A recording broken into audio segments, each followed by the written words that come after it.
Halo guys, kembali lagi bersama Pak Yanto yang akan kembali menceritakan tentang perjalanan Babang Tampan Xiaoyan sang cucu Monton. Pada saat ini kita akan kembali dilanjutkan dengan Xiaoyan yang baru saja tiba di kota Juxi. Kemudian Xiaoyan pun segera bertanya kepada si driver ojol, saat ini mereka berada di distrik mana? Driver ojol yang bernama Tukiman pun segera berkata bahwa mereka berada di ras iblis. Xiaoyan pun mengangguk, namun tujuan Xiaoyan datang ke kota Juxi adalah untuk menemukan klan Yao dari ras manusia, sehingga Xiaoyan pun segera bertanya bagaimana jika Xiaoyan ingin pergi ke distrik ras manusia. Si driver pun segera menjelaskan setelah Tuan memasuki kota maka Tuan Xiaoyan bisa pergi ke timur dan lurus ke bawah. Jika Tuan Xiaoyan dapat menemukan titik teleportasi lubang cacing maka Tuan Xiaoyan dapat pergi ke area ras manusia. Xiaoyan pun segera berterima kasih sebelum akhirnya segera turun dari burung tersebut. Lalu Xiaoyan pun segera berjalan dan bergabung menuju ke kerumunan. Pada saat ini Xiaoyan terkagum-kagum melihat banyak toko yang bertebaran di sini. Dan toko-toko ini menjual banyak barang langka yang benar-benar membuat Xiaoyan ngiler. Lalu Xiaoyan pun terus berjalan sambil melihat sekeliling hingga akhirnya Xiaoyan pun sampai ke lubang cacing. Saat ini Xiaoyan melihat 6 lubang cacing besar di kejauhan dan menghadap ke 6 arah yang berbeda. Kemudian Xiaoyan pun dengan cepat menemukan lubang cacing yang menuju ke arah ras manusia. Setelah itu Xiaoyan pun segera membayar 1000 koin emas sesuai dengan kebutuhannya sebelum akhirnya Xiaoyan pun segera memasuki lubang cacing. Begitu masuk Xiaoyan sudah berada di perahu kecil yang cantik dan ini benar-benar sama dengan apa yang ada di benua Doki. Kemudian terlihat sudah banyak orang yang naik di kapal ini dan duduk bersila bermeditasi. Lalu akhirnya Xiaoyan pun segera duduk bersila dan ikut bermeditasi sambil memakan tempoyak. Lalu setelah kurang lebih 1 jam Xiaoyan pun akhirnya tiba di tempat tujuan. Kemudian Xiaoyan pun segera keluar dari lubang cacing dengan penuh keraguan dan kekaguman. Walaupun dengan membayar 1000 koin namun perjalanan ini benar-benar sangat cepat. Dan setelah Xiaoyan melangkah keluar Xiaoyan pun akhirnya mengangkat kepalanya sedikit. Lalu keterkejutan sekali lagi melonjak di wajah Xiaoyan. Saat ini di hadapan Xiaoyan ada sebuah bangunan besar yang menjulang tinggi yang menghalangi seluruh pandangan Xiaoyan. Melihat dari tulisan yang terpampang besar Xiaoyan seketika menyadari bahwa ini adalah kasino super besar. Lalu Xiaoyan pun segera pulih sebelum akhirnya mengingat instruksi dari King Haoran. Yang dimana menurut instruksi dari King Haoran, maka Xiaoyan harus menyusuri jalan untuk menuju ke tempat klan Yao berada. Lalu akhirnya Xiaoyan pun segera berjalan dengan rasa ingin tahu di sepanjang jalan. Dan ketika Xiaoyan melihat sekelilingnya, saat ini banyak toko yang menjajakan barang-barang dan bahan-bahan obat langka di sekitar sini. Tidak lama setelah itu Xiaoyan melihat paviliun yang sangat besar dengan tulisan gedung harta karun. Jelas bahwa ini adalah toko yang menjual harta karun dan semua jenis harta karun aneh pasti dijual di sini. Xiaoyan pun segera melangkah menuju ke gerbang dan sebuah aula dengan area terluas segera muncul di hadapannya. Kemudian Xiaoyan pun melihat sekeliling dan Xiaoyan seketika menyadari bahwa ini bukanlah barang-barang yang biasa. Setelah agak cukup lama melihat-lihat mata Xiaoyan pun akhirnya tertuju pada ramuan berwarna biru. Ramuan ini disebut dengan Bin Lan Ze dan memang relatif jarang. Lalu Xiaoyan pun segera mendekat dan menyadari bahwa harga dari ramuan ini seharga 500 pola naga. Xiaoyan pun menatap laki-laki yang menjual ramuan tersebut dan meminta tolong untuk menunjukkan ramuan obat ini. Bocah tersebut pun segera mengangkat kepalanya dan melihat penampilan Xiaoyan sebelum akhirnya bertanya apakah Xiaoyan yakin ingin ramuan obat ini. Menanggapi pertanyaan dari bocah tersebut Xiaoyan pun seketika mengangguk. Sementara itu bocah tersebut segera kembali bertanya apakah tuan ini ingin melihatnya atau membelinya. Jika tuan ingin membelinya maka harganya 500 koin pola naga, namun jika tuan ingin melihatnya, Xiaoyan pun segera melambaikan tangannya dan menyadari maksud dari pemuda ini. Lalu Xiaoyan yang malas berdebat pun segera berkata bahwa dirinya ingin melihat terlebih dahulu dan jika produknya benar maka Xiaoyan akan segera membelinya. Bocah laki-laki itu pun tidak menyangka bahwa Xiao Yan akan menjawab dan menghentikan perkataannya, sehingga pelayan kecil ini benar-benar tercengang dan tepat ketika dirinya hendak meraih cabang biru tersebut. Saat ini ada sebuah suara segera terdengar tidak jauh di belakang Xiao Yan. Suara tersebut bertanya kepada si bocah produk baru apa yang baru saja datang. Bocah itu pun segera menarik tangannya yang terulur dan segera menangkupkan tangannya ke arah sosok tersebut. Ekspresinya pada saat ini benar-benar dipenuhi dengan rasa hormat. Lalu bocah tersebut pun segera berkata bahwa dirinya sudah lama tidak melihat Tuan Su. Pada saat ini sekumpulan produk baru saja tiba dan dirinya akan segera menunjukkannya. Dirinya pun segera berdiri tegak dan segera menghampiri sosok yang bernama Tuan Su. Menyadari hal tersebut, Xiao Yan pun seketika mengerutkan keningnya, sementara laki-laki yang bernama Tuan Su ini segera berjalan mendekat, kemudian dirinya melirik ke arah tempat bocah laki-laki tadi mengulurkan tangannya dan melihat cabang biru Bin Lan yang samar. Dirinya pun segera mengangguk dan berkata, apakah Bin Lan Z ini baru datang? Sepertinya barang ini lumayan dan dirinya ingin benda ini, bungkus benda ini untuk dirinya. Lalu pria ini mengenakan pakaian mewah dan segera berjalan ke sisi Xiao Yan. Saat ini dirinya dikawal oleh dua orang pria parubaya dan tampak seperti orang kaya. Pria tersebut pun segera melirik ke arah Xiao Yan yang pada saat ini mengenakan jubah hitam polos. Sementara itu Xiao Yan diam-diam mendeteksi kekuatan dari Tuan Su ini. Menurut perkiraan Xiao Yan kekuatannya sama dengan Xiao Yan yang berada di bintang 3 Dodi. Namun pada saat ini Xiao Yan tidak dapat mendeteksi kekuatan kedua pria parubaya di belakangnya.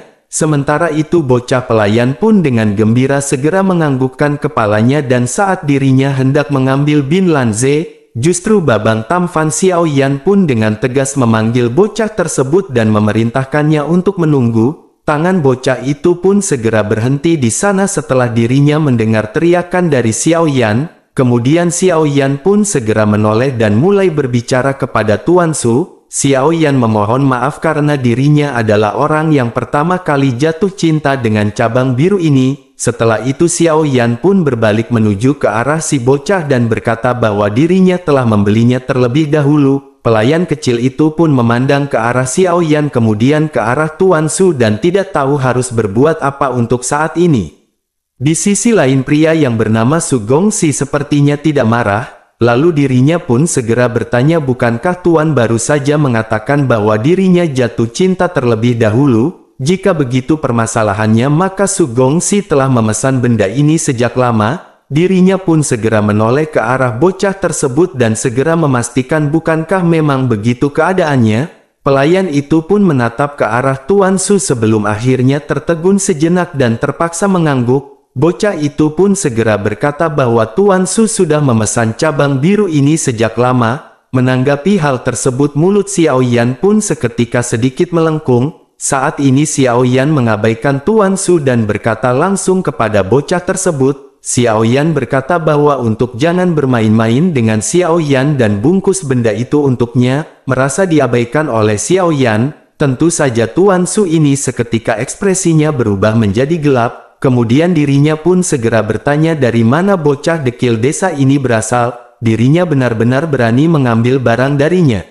Lalu Xiao Yan yang mendengar perkataan tersebut pun jelas menyadari bahwa kata-kata tersebut bertujuan untuk menghina, sehingga akhirnya tanpa menoleh Xiao Yan segera berkata bahwa ini pertama kalinya Xiao Yan datang ke kota Juxi. Menanggapi hal tersebut Tuan Su pun segera tertawa dan bertanya apakah Xiao Yan tahu siapakah Tuan Su. Tanpa melihat ke belakang Xiao Yan pun segera berbicara dengan suara yang datar. Xiao Yan berkata bahwa dirinya tidak peduli siapakah Tuan Su ini, karena yang Xiao Yan tahu pada saat ini dirinya datang ke sini terlebih dahulu dan ingin membeli bahan obat ini. Melihat pelayan yang tidak bergerak kemarahan Xiao Yan pun mulai sedikit melonjak dan dirinya segera berteriak dengan dingin. Xiao Yan segera berteriak memerintahkan bocah itu untuk dengan cepat membungkus barang tersebut. Mendengar teriakan Xiao Yan ini tiba-tiba wajah bocah itu pun seketika berubah menjadi sangat jelek. Dirinya menatap ke arah Tuan Su dan dirinya memang sepertinya benar-benar takut kepada Tuan Su ini. Sementara itu Tuan Su yang perlahan mendekat ke sebelah Xiao Yan pun segera bertanya, apakah Xiao Yan benar-benar ingin melakukan hal ini? Xiao Yan bahkan tidak ingin bertanya siapakah Tuan Su ini, karena di negeri ini bahkan tidak banyak orang yang berani merebut barang darinya.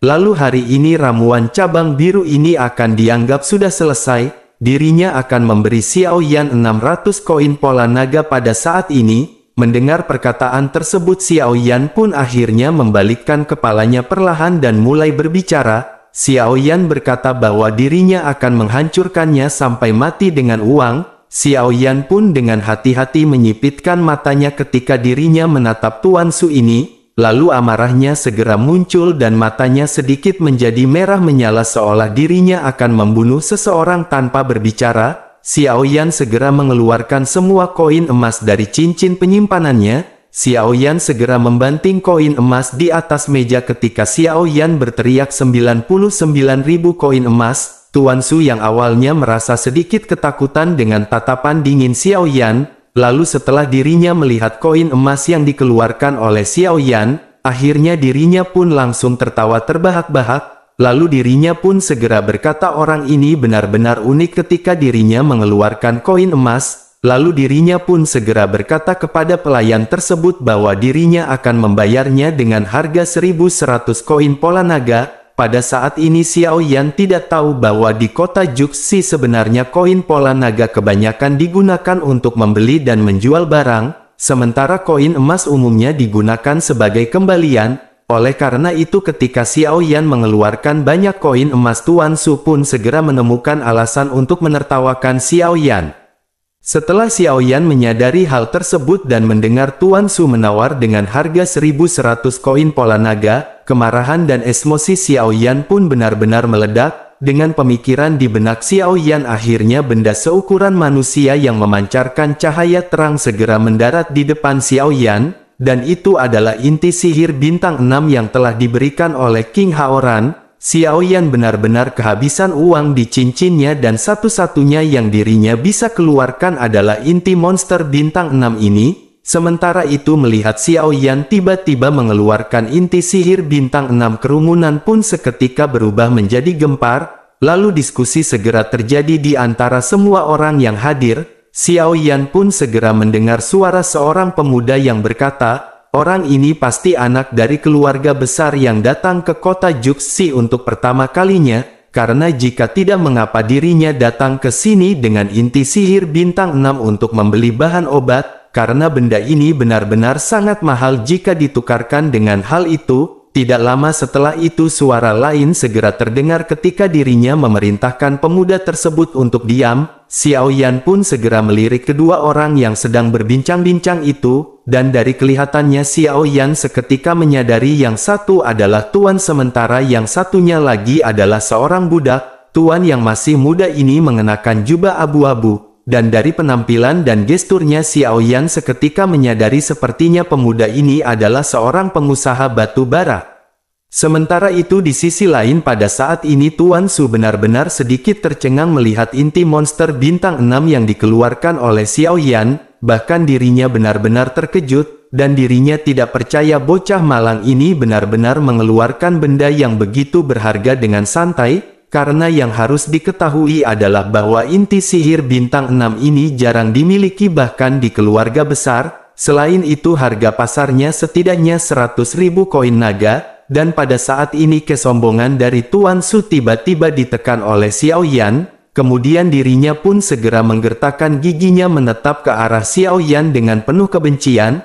Dirinya pun segera melambaikan tangannya dan membawa kedua pria paruh baya itu segera pergi dengan putus asa. Melihat Tuan Su yang pergi, wajah bocah laki-laki itu pun membiru dan merah, namun dirinya segera tersenyum kaku dan mengemas barang ke dalam kotak sebelum akhirnya menyajikannya ke depan Xiao Yan. Sementara itu Xiao Yan segera melambaikan lengan bajunya dan mengambil koin emas yang berada di meja, begitu juga dengan inti sihir bintang 6. Setelah menyimpan semuanya ke dalam cincin penyimpanan, Xiao Yan pun berbalik dan hendak pergi. Namun bocah tersebut pun buru-buru menyapa Xiao Yan ketika dirinya menawarkan obatnya. Namun Xiao Yan melambaikan tangannya tanpa menoleh ke belakang dan segera berjalan. bocah tersebut pun terus memanggil-manggil Xiao Yan hingga akhirnya sebuah suara segera menghentikan bocah tersebut. Lalu Xiao Yan pun menghentikan langkahnya dan menoleh untuk melihat ke arah bocah tersebut. Tidak lama Xiao Yan pun mendengar sebuah suara yang akrab. Ketika suara tersebut meminta Xiao Yan untuk tetap di sini, Xiao Yan pun melihat pria berjubah abu-abu di hadapannya.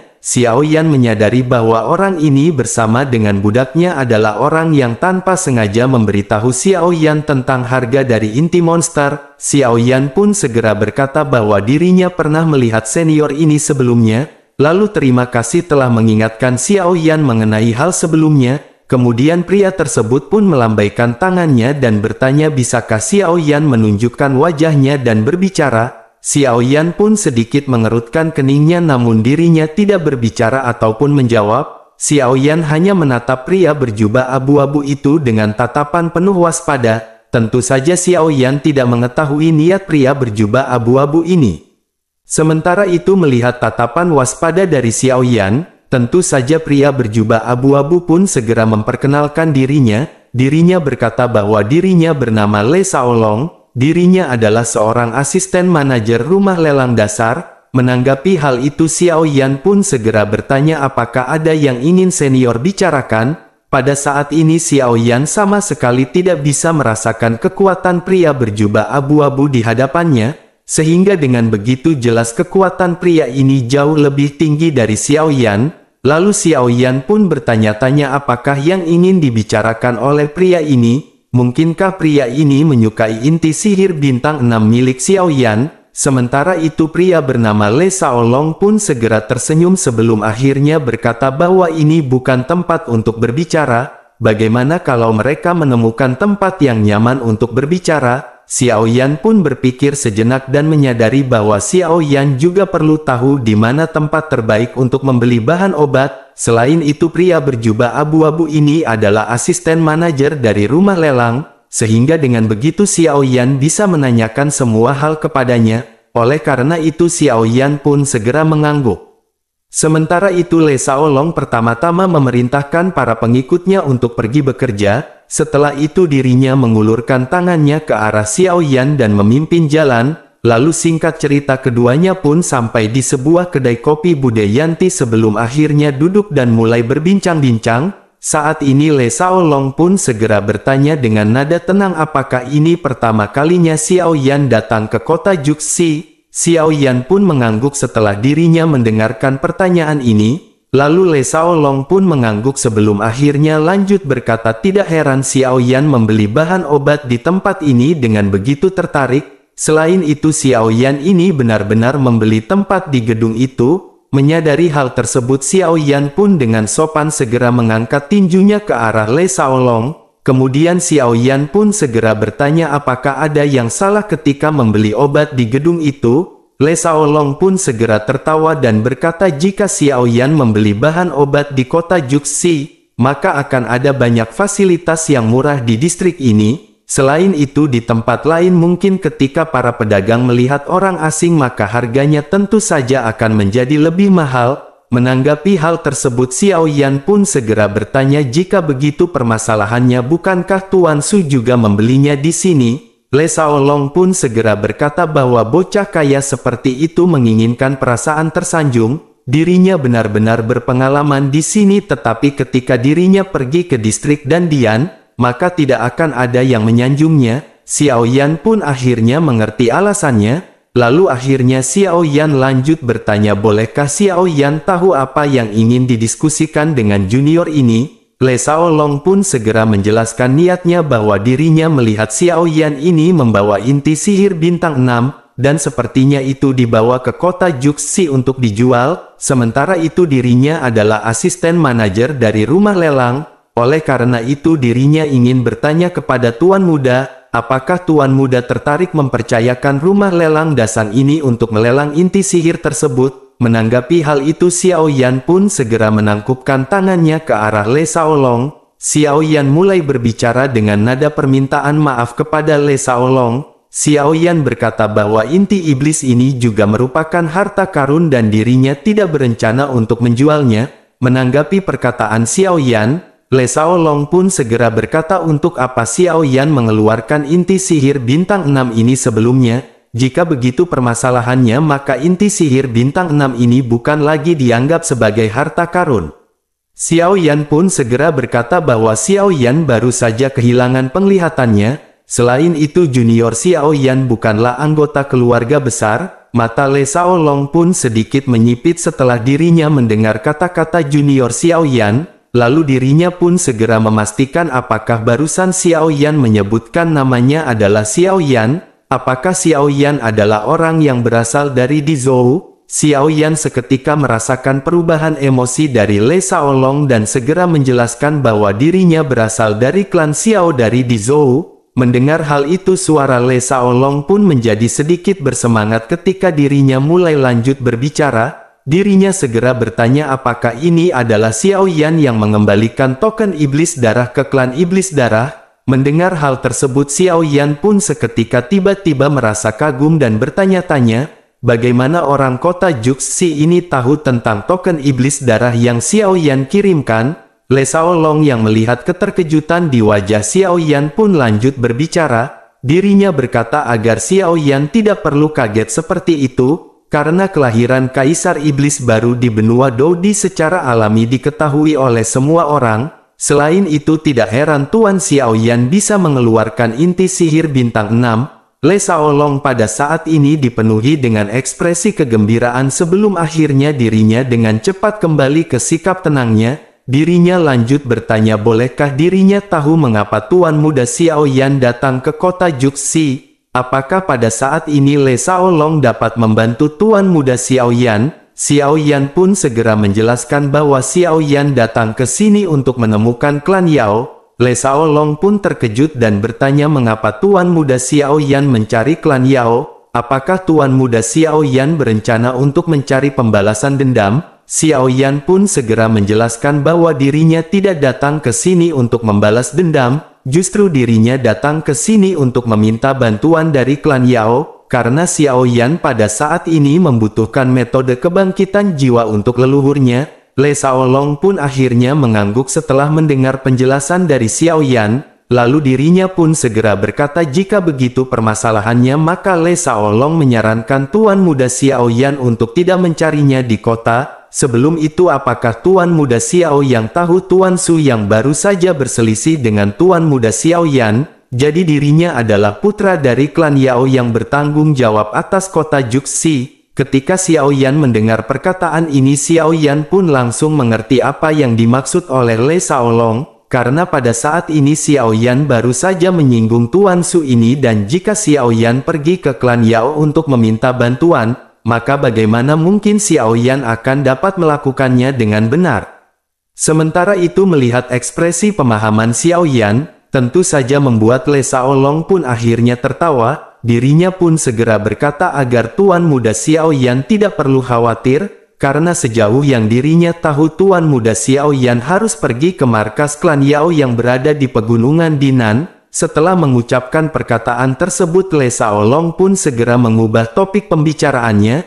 Dirinya pun lanjut bertanya tidakkah Tuan Muda Xiao Yan berencana untuk berjalan-jalan di sekitaran kota Juxi ini? Xiao Yan pun berpikir sejenak setelah dirinya mendengar pertanyaan dari Le Shaolong. Kemudian Xiao Yan segera berkata bahwa ini adalah pertama kalinya Xiao Yan berada di sini dan Xiao Yan bahkan tidak tahu Xiao Yan akan kemana. Apalagi kota Juxi ini benar-benar sangat besar. Kemudian Le Shaolong pun segera berkata bahwa kota Juxi ini memang sangat besar, akan tetapi memiliki bahan paling melimpah dan informasi paling banyak, dan sebaiknya Tuan Xiao Yan harus tinggal selama beberapa hari untuk melihat-lihat. Adapun situasi khusus dari kota Juxi, namun Tuan Muda ini tidak perlu khawatir.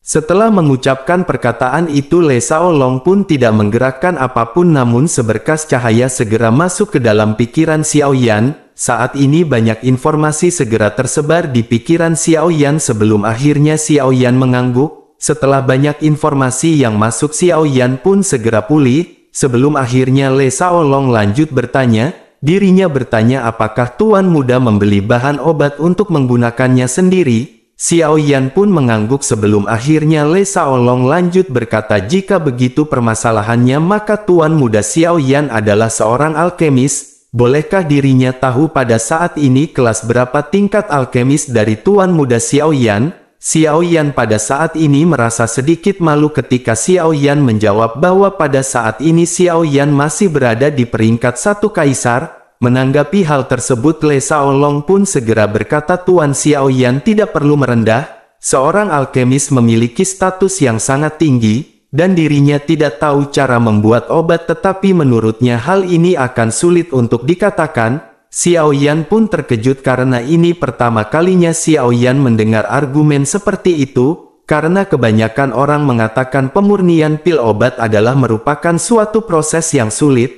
Xiao Yan pun segera berkata bahwa dirinya ingin mendengar lebih banyak mengenai hal itu. Xiao Yan sangat ingin tahu tentang apa yang dikatakan oleh senior dan ingin mendengar detailnya.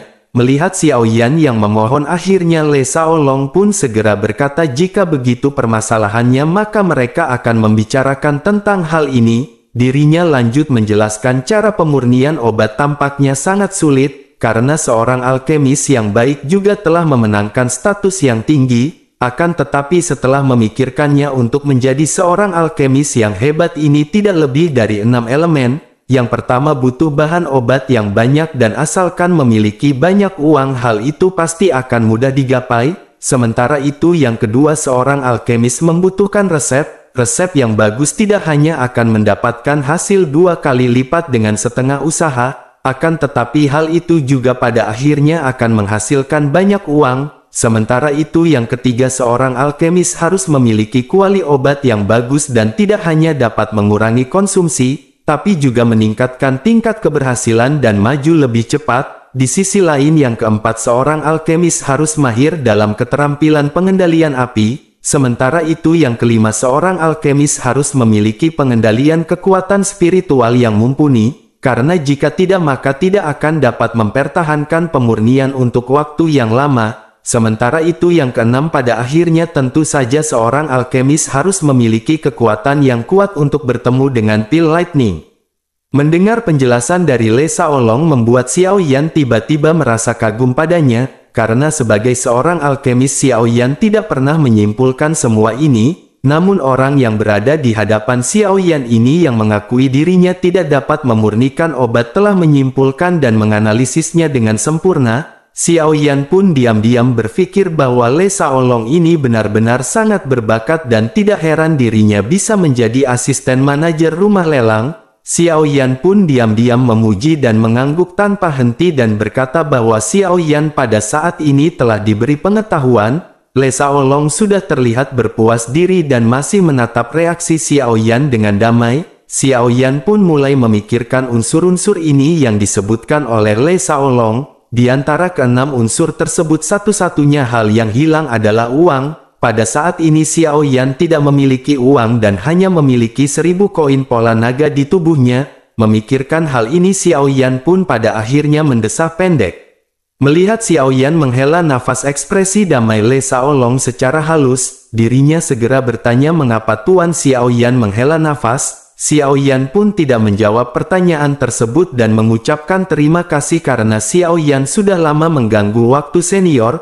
Le Shaolong pun tersenyum sebelum akhirnya bertanya, apakah Tuan Muda Xiao Yan memiliki rencana khusus? Xiao Yan pun segera menjawab bahwa dirinya akan pergi ke daerah dan Dian terlebih dahulu. Menanggapi hal tersebut Le Shaolong pun segera menawarkan dirinya apakah Tuan Muda Xiao Yan ingin ditemani. Mendengar hal ini Xiao Yan pun sedikit tersenyum dan menyadari bahwa itu hanyalah sebuah alibi. Tentu saja sebagai asisten manajer rumah lelang dirinya pasti tidak akan menyerah pada inti iblis bintang 6. Akan tetapi pada saat ini Xiao Yan tidak memiliki alasan untuk menolaknya. Sebelum akhirnya Xiao Yan pun mengangguk. Akhirnya keduanya pun segera keluar dan pergi menuju ke formasi lubang cacing.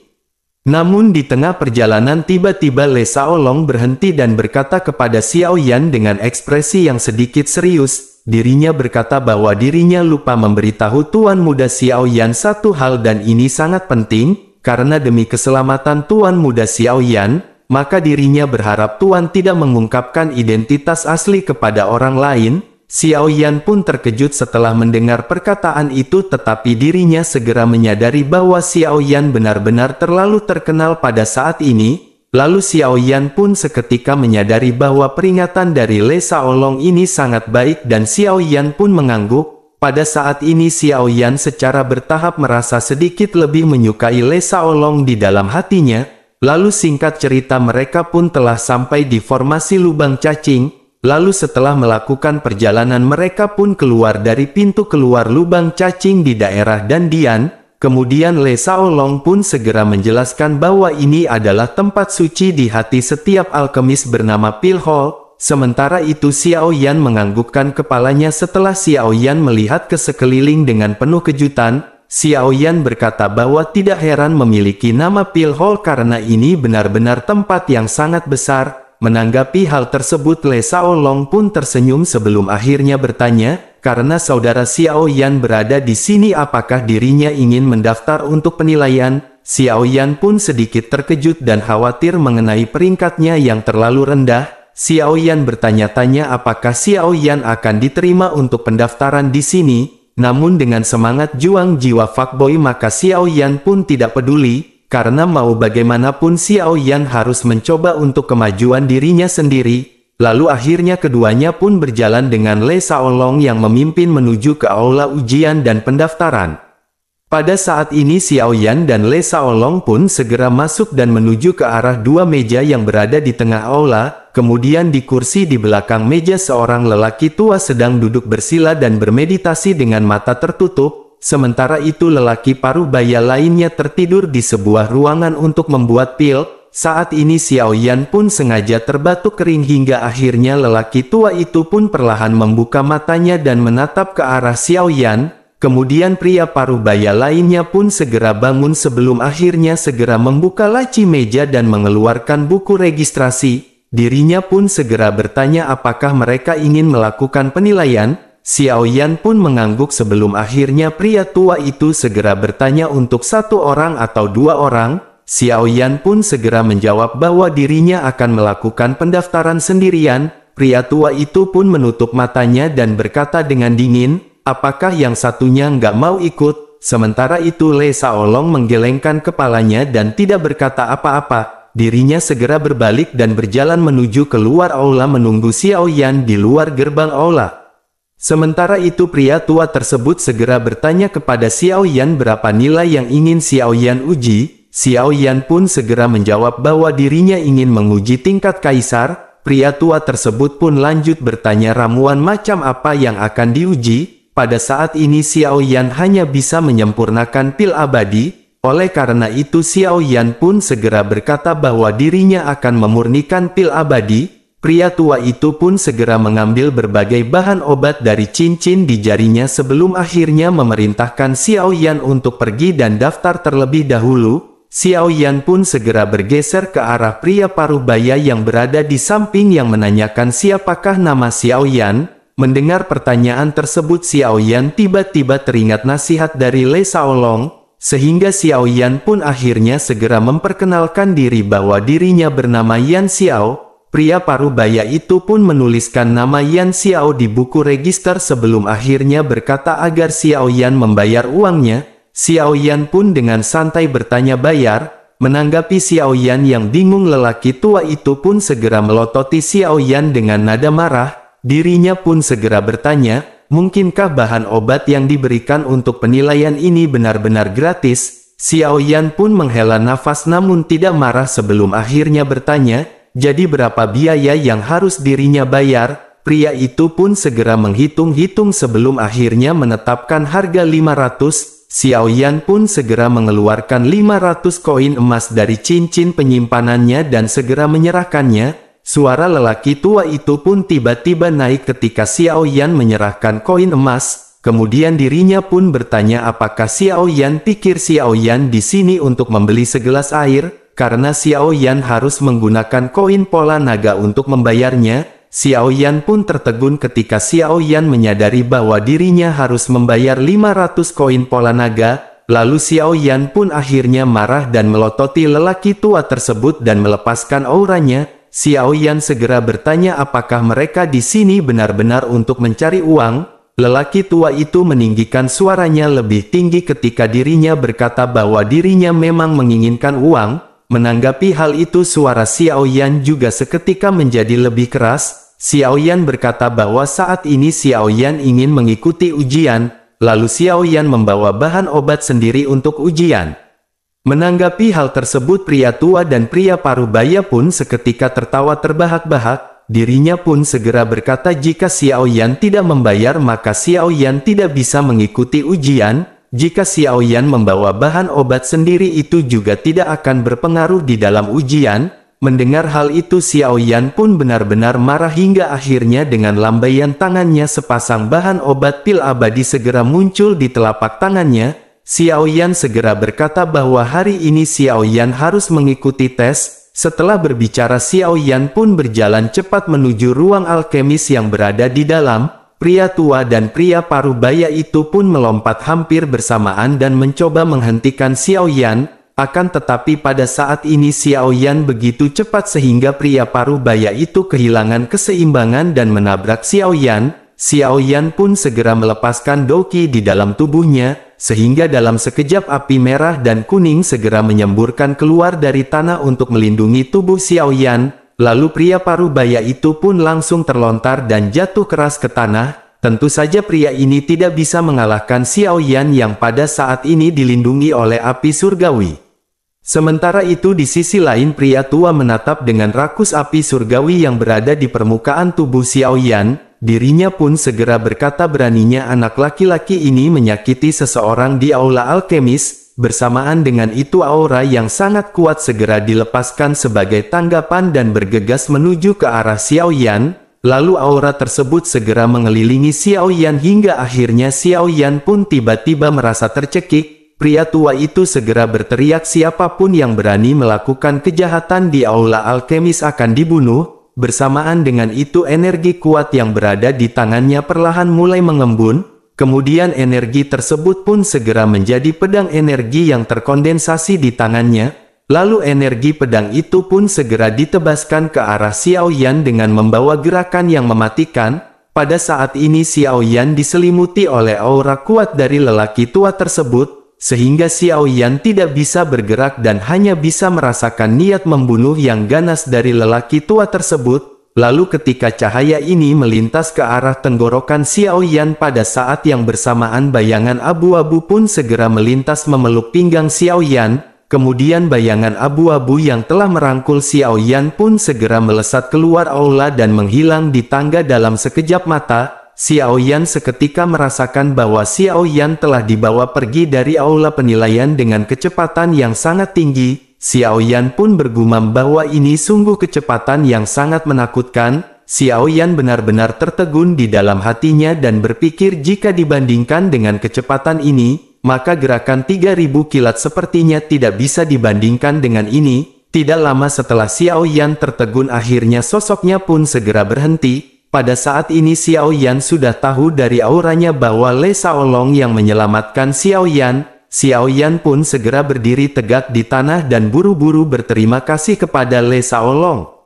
Sementara itu Le Shaolong segera menoleh dan menyipitkan matanya ke arah Xiao Yan. Lalu dadanya pada saat ini terengah-engah tanpa batas dan ekspresinya yang tenang dan damai sebelumnya menjadi sangat dingin. Pada akhirnya Le Shaolong pun segera berkata apakah Xiao Yan benar-benar mencari kematian. Setelah selesai berbicara Le Shaolong pun segera menoleh dan pergi. Sementara itu Xiao Yan hanya bisa terdiam sebelum akhirnya mengikuti Le Shaolong.